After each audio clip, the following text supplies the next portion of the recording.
소크라테스의 비결을 활용하라. 사람들과 이야기할 때 그들과 다른 의견을 갖고 있는 문제에 대해 먼저 논의하지 말라. 동의하는 것에 대해서 말을 시작하고 계속 그것을 강조하라. 가능하다면 나와 상대방이 같은 목표를 향해 가고 있으며 단지 다른 점이 있다면 그것은 목적이 아니라 방법이라는 점을 계속 강조하라. 상대방으로 하여금 처음부터 네, 네 라고 말하게 하고 아니요 라는 말을 가능한 한 하지 않도록 하라. 오버스트리트 교수에 의하면 아니요 라는 반응은 가장 극복하기 어려운 장애 요인이다. 일단 아니요 하고 말해버리면 자존심 때문에 그 말을 계속 고집할 수밖에 없다. 나중에 가서 아니요 라고 대답한 것이 현명하지 못했다는 생각이 들지도 모른다. 그럴 때라도 자존심을 생각하지 않을 수 없게 되는 게 사람이다. 일단 한마디 하고 나면 자기가 한 말을 고집해야겠다는 생각을 갖게 된다. 그렇기 때문에 긍정적인 방향으로 말을 시작하는 것은 무엇보다도 중요하다. 노련한 연사는 시작부터 네 라는 반응을 여러 번 이끌어낸다.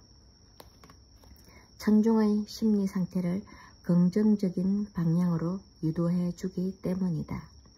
그것은 마치 당구공의 움직임과도 같다. 당구공을 어느 한 방향으로 쳐보라. 구르는 공의 방향을 바꾸려면 많은 힘이 필요하고 반대 방향으로 보내는 데는 훨씬 더 큰 힘이 필요하다. 여기에서의 심리적인 패턴은 아주 중요하다. 사람이 진심으로 아니요 하고 말하면 그 말 속에는 실은 그 말 한마디 자체보다 훨씬 더 많은 행위가 내포되어 있다. 인체의 모든 기관, 즉 편도선, 신경, 근육 등이 모두 한데 어우러져 거부 상태를 빚어낸다. 대개는 미미한 정도지만 때로는 눈에 띌 정도로 심하게 육체의 거부 현상이 일어난다. 즉 신경과 근육의 전 조직이 거부의 태도를 취하는 것이다. 이와는 반대로 네, 그래요 하고 말할 때는 그와 같은 위축 현상이 일어나지 않는다. 이때의 신체 기관은 전형적이고 수용적이며 개방적인 상태가 된다. 그러므로 처음부터 네, 그래요 하는 대답을 많이 유도해내면 낼수록 궁극적인 제한사항에 대해 상대방의 관심을 끌 수 있는 가능성도 높아지게 된다.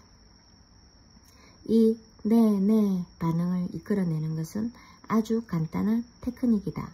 그럼에도 불구하고 사람들은 이 간단한 테크닉을 얼마나 소홀하는가. 마치 사람들은 처음부터 상대방의 저기를 야기시키는 것이 자기 중요감을 느끼는 첩경이라고 생각하는 것 같다. 학생은 두말할 것도 없고 고객이나 어린이, 자기 남편이나 아내로 하여금 아니요 라고 말하게 해보라. 이 거센 부정을 긍정으로 바꾸려면 천사와 같은 지혜와 인내가 필요할 것이다. 뉴욕시에 있는 그리니치 세이빙즈 은행의 제임스 에버슨은 이러한 네 테크닉을 사용하여 하마터면 놓칠 뻔했던 고객 한 사람을 확보할 수 있었다. 에버슨의 이야기는 다음과 같다. 어떤 사람이 구자를 개설하려고 왔는데 늘 사용하는 양식을 주면서 적으라고 했습니다. 몇 가지 내용은 부담 없이 썼지만 몇 가지에 대해서는 쓰기를 거부했습니다. 인간관계를 공부하기 전 같았으면 저는 아마 그 사람에게 양식에 따라 제대로 써주지 않으면 구자 개설을 거절할 수밖에 없다고 말했을 겁니다. 부끄럽게도 사실 이전에는 그렇게 했습니다. 그렇게 잘라 말하면 두말할 것도 없이 기분이야 괜찮죠. 은행에서는 누가 주인인지 가르쳐 줄 수 있을 뿐만 아니라 은행의 규칙이나 규정은 바꿀 수 없다는 사실을 밝힌 셈이니까요. 그러나 그런 태도는 우리 은행의 고객이 되려고 온 손님에게는 불쾌감을 주었을 겁니다. 그날은 상식을 동원해 보기로 작정했습니다. 은행이 원하는 바를 말할 것이 아니라 고객이 원하는 것에 대해 말하기로 했습니다. 무엇보다도 저는 고객으로 하여금 처음부터 네 하고 말하도록 하려고 했습니다. 그래서 우선 그 사람 말에 동의했습니다. 그가 기입하기를 거부하는 사항은 은행에서 꼭 필요한 것은 아니라고 말해 주었습니다. 그런 다음 하지만 만일 손님께서 이 구자를 갖고 계신 채 사망하시기라도 한다면 법정 상속인에게 이 구자를 이체시켜 들어야 하지 않겠습니까? 하고 말했습니다. 그러자 그 사람은 네 그래요 하고 말하더군요. 계속해서 저는 손님 사망 시에 상속받을 사람을 알려주시는 게 좋지 않겠습니까? 그러면 손님의 희망사항이 잘못되지 않고 지체 없이 시행될 테니까요. 하고 말했고 그는 다시 네 라고 했습니다. 그 사람은 이런 정보를 요구하는 이유가 은행의 편의보다는 자신의 이익을 위하는 데 있음을 알게 되자 그때부터 태도가 누그러졌습니다. 그는 은행을 나서기 전에 자신에 관한 모든 사실을 말했을 뿐만 아니라 제 권유에 따라 어머니를 수혜자로 지정하는 신탁구자를 개설하고 어머니에 관한 질문에도 기꺼이 응답해 주었습니다. 이 일을 통해서 제가 발견한 것은 처음부터 그 사람이 네 하고 대답하도록 했더니 그는 문제가 된 부분은 잊어버린 채 저의 제안에 모두 기꺼이 응했다는 사실입니다. 웨이팅하우스의 판매 책임자인 조셉 앨리스는 이런 이야기를 들려주었다. 제가 담당한 구역에 어떤 사람이 있었는데 우리 회사에서는 이 사람에게 상품을 팔려고 몹시 안달했습니다. 저희 선임자는 10년 동안이나 그 사람을 쫓아다녔지만 단 한 상품도 팔지 못했습니다. 제가 그 구역을 맡은 후 저도 3년 동안 그를 찾아다녔지만 한 건도 주문받지 못했습니다. 마침내 13년 동안 방문을 거듭한 끝에 우리는 그 사람에게 모트를 몇 대 팔았습니다. 만일 이 모트의 성능이 입증된다면 앞으로 아마 수백 대의 주문을 더 따낼 수 있을 것이었습니다. 모든 일이 잘 풀려나갈 것이라는 생각에 저는 3주일 후 자신만만하게 그에게 연락을 했습니다. 그런데 수석 엔지니어가 봤더니 앨리슨 나머지 모터는 살 수 없게 되었소 하고 충격적인 말을 하는 것이었습니다. 저는 깜짝 놀라며 도대체 왜죠? 하고 물었습니다. 그는 당신에게서 구입한 모터들은 너무 열이 심해 손을 댈 수가 없어요 하고 대답하는 것이었습니다. 오랫동안의 경험으로 이 상황에서 논쟁해봐야 아무 소용이 없다는 것을 알았습니다. 그래서 네 대답을 유도해 내기로 했습니다. 네, 스미스 씨, 저도 100% 동감입니다. 우리 모터가 너무 가열된다면 그런 모터를 구입하시면 안 되겠죠. 전국 전기제조협회에서 정한 표준치 이상으로 가열되는 모터는 구입하면 안 됩니다. 그렇지 않습니까? 하고 물었습니다. 그 엔지니어는 고개를 끄덕였습니다. 최초의 뇌를 얻어낸 것입니다. 협회의 규격으로는 모터 온도가 실내 온도보다 화씨 72도까지 높아지는 것은 인정하고 있지요? 네 하고 그가 대답했습니다. 당신이 맞습니다. 그런데 당신네 모터는 그보다 훨씬 더 뜨겁단 말이요. 저는 논쟁을 하지 않고 공장 실내 온도는 몇 도나 됩니까? 하고 물었습니다. 아마 화씨 75도쯤 될 겁니다. 하고 엔지니어가 대답했습니다. 공장 실내 온도가 화씨 75도에 72도를 더하면 화씨 147도가 되겠군요. 화씨 147도인 수도꼭지에 손을 대고 있으면 손을 대지 않을까요? 하고 묻자 엔지니어는 또다시 네 하고 대답했습니다. 그렇다면 그 모터에 손을 대지 않는 것이 좋지 않겠습니까? 하고 제가 제안을 했습니다. 당신 말이 맞는 것 같소 하고 엔지니어도 동의를 했습니다. 잠시 이런저런 이야기를 나누고 났을 때 그는 비서를 부르더니 약 35,000달러에 해당하는 상품을 주문했습니다. 말다툼을 해보았자 소용없는 일이고 상대방의 관점에 서서 사태를 파악하여 그 사람으로 하여금 네 그래요 하고 말하게 하는 일이 사업하는데 훨씬 이롭고 재미있다는 것을 깨달을 때까지 저는 말할 수 없이 많은 시간과 비용을 허비했습니다. 캘리포니아주 오클랜드에 있는 우리 강자의 스폰서인 에디슨호는 한 가게 주인이 그로 하여금 네 하고 말하게 하는 바람에 그 집 단골이 되었다면서 이런 이야기를 들려주었다.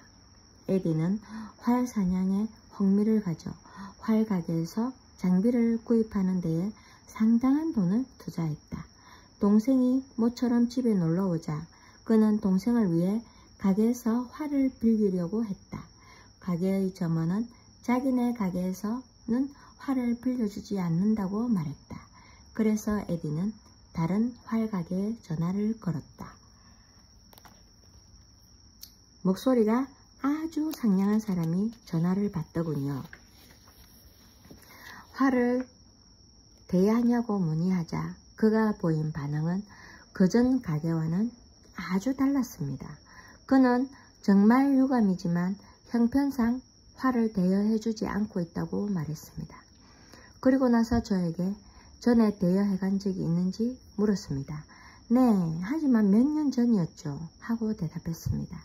그러자 그는 아마 그때 25달러 내지 30달러를 지불했을 거라고 말하더군요. 저는 네 하고 대답했죠. 그리고 나서 그는 돈을 아끼고 싶지 않느냐고 묻더군요. 두말할 필요도 없이 저는 네 하고 대답했습니다. 그는 모든 필요한 장치가 전부 갖추어진 34달러 95센트짜리 활이 있다는 이야기를 하더군요. 대여받는 값에 고작 4달러 95센트면 더 지불하면 완전한 한 세트를 살 수가 있다는 얘기였습니다. 그는 이러한 이유 때문에 더 이상 대여를 안 한다고 설명해 주더군요. 그 말이 일리가 있다고 생각했느냐고요? 물론입니다. 저는 즉시 네 그래요 하는 반응을 보였고 그 가게로 가서 활 세트를 구입했을 뿐만 아니라 몇 가지를 더 구입하고 그 후부터는 그 가게의 단골이 되었습니다. 아테네의 천덕꾸러기인 소크라테스는 지구상에서 가장 위대한 철학자 중 한 사람이었다. 그는 전 인류의 역사를 통해서 두세 사람만이 알 수 있었던 일을 해냈다. 즉 소크라테스는 인간의 사고방식을 송두리째 바꾸어 놓은 사람인 것이다. 그는 죽은 지 2000년이 훨씬 지난 오늘날까지도 이 변덕스러운 세상을 바꾸어 놓은 가장 지혜로운 사람 중 한 사람으로 숭상되어 오고 있다. 소크라테스의 방법은 무엇일까? 그가 사람들의 생각을 틀렸다고 지적했던가? 천만의 말씀이다. 소크라테스는 절대 그렇게 하지 않았다. 그러기에는 그는 너무나도 노련한 사람이었다. 오늘날 소크라테스 방법론이라고 불리는 그의 방법은 네 반응을 유도해내는데 그 바탕을 두고 있다. 소크라테스는 자기와 의견을 달리하는 사람들이 동의하지 않을 수 있는 질문들을 했다. 그리고는 한 가지씩 상대방의 동의를 구해 나갔다. 그는 상대방이 불과 몇 분 전만 해도 기를 쓰고 반대했을 어떤 결론을 상대방이 미처 깨닫기도 전에 스스로 수용할 때까지 계속 질문했다.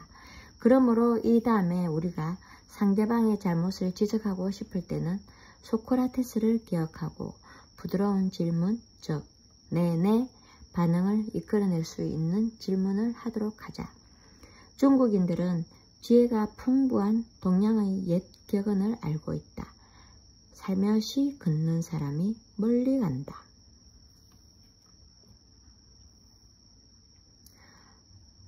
중국인들은 인간성을 연구하는 일에 무려 5,000년을 보냈으며 그로 해서 중국 문화가 이루어졌고 많은 지혜를 축적했던 것이다.